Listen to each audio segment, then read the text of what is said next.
Budget ಯಾವತ್ತು sir? ಇವತ್ತು last meeting. Budget ಒಂದು ಸರ್. Budget date sir? ದಿನಾಂಕ ಸರ್ ಹಬ್ಬ ಆದ್ಮೇಲೆ ಸರ್. Okay sir. ಇದು ಶಾಸಕರು ಫಾರಿನ್ ಟೂರ್ ಕೈಗೊಳ್ತಾ ಇದ್ದಾರೆ ಸರ್. ನ್ಯೂಜಿಲೆಂಡು ಮತ್ತೆ ಆಸ್ಟ್ರೇಲಿಯಾಕ್ಕೆ ಹೋಗ್ತಾ ಇದ್ದಾರೆ ಸರ್. ಸ್ವಂತ ದುಡ್ಡಲ್ಲಿ ಹೋದ್ರೆ ಹಾಂ ಮೇಲೆ ಇರುತ್ತೆ ಅವರು MLA-ಗಳು MLC-ಗಳು ಹಾಂ ಸರ್. ಫಾರಿನ್ ಹೋಗ್ತಾ ಇದ್ದಾರೆ. ನಿಮ್ಮ ಗಮನಕ್ಕೆ ಇದೆಯಾ ಸರ್ ಇದು? ಸರ್ ಕಾದು ನೋಡ್ತಾರಂತೆ ಸರ್. ನಿಮ್ಗೆ ಬಿಟ್ಕೊಡ್ತೀರಂತ ಇನ್ನೂ ವಿಶ್ವಾಸ ಇದೆ ಅಂತೆ ಸರ್.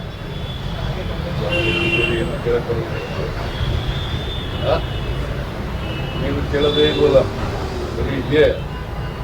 3 ತಿಂಗಳಾಯ್ತು ಶುರು ಮಾಡಿದ್ದು. ಕೇಳಬೇಡಿ, ದಯಮಾಡಿ. ಹೈಕಮಾಂಡ್ ಅವ್ರಿಗೆ ಗೊತ್ತು, ಅವ್ರು ತೀರ್ಮಾನ ಮಾಡ್ತಾರೆ. ಅವ್ರ ತೀರ್ಮಾನ ಏನು ಮಾಡ್ತಾರೆ ಅವ್ರ ನಡ್ಕೊಳ್ಳೋದು. ಎಷ್ಟು ಸಾರಿ ಹೇಳೋದು ನಾನು?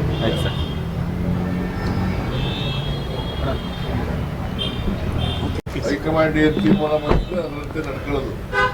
ನಾನು ನಡ್ಕೋಬೇಕು, DK ಶಿವಕುಮಾರ್ ನಡ್ಕೋಬೇಕು. ಹೈಕಮಾಂಡ್ಗೆ ಬಿಟ್ಟಿದ್ದ ವಿಚಾರ. ಅದು ಬಿಟ್ಟು ನೀವು ಪದೇ ಪದೇ ಪದೇ ಪದೇ ಹಾಕೊಂಡು ಇದನ್ನೇ ಕೇಳೋದು. ಏನು ಕೇಳೋದಿಗೆ ಇಲ್ವಾ? ಅಲ್ಲ, ಇವತ್ತು ಮಾತಾಡಿದ್ರು ಸರ್ ಅದಕ್ಕೆ. ಅವ್ರು ಮಾವ್ರನ್ನೇ ಕೇಳಿ, ಯಾರು ಮಾತಾಡ್ತಾರೋ ಅವ್ರನ್ನ ಕೇಳಿ. ನನಗೆ ಯಾಕೆ ಕೇಳೋದು?